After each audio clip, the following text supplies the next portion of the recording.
Mardi Laadal. Me oleme sel korral päriselt Mardi Laadal.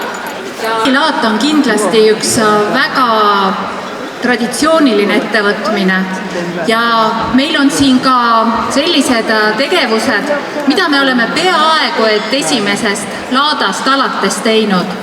Näiteks Marja Matiiseni lapitekk. See lapitekk, mille me oleme alati laada viimasel päeval olen nagu puusapulle mustriga ja üks on näha, et inimene väärtustab ja talle meeldivad erinevad ilusad kangad ja ta on erinevate ilusate kangastega lappinud oma pükse.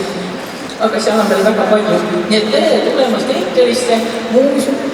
See näitus on seal 3. päevani.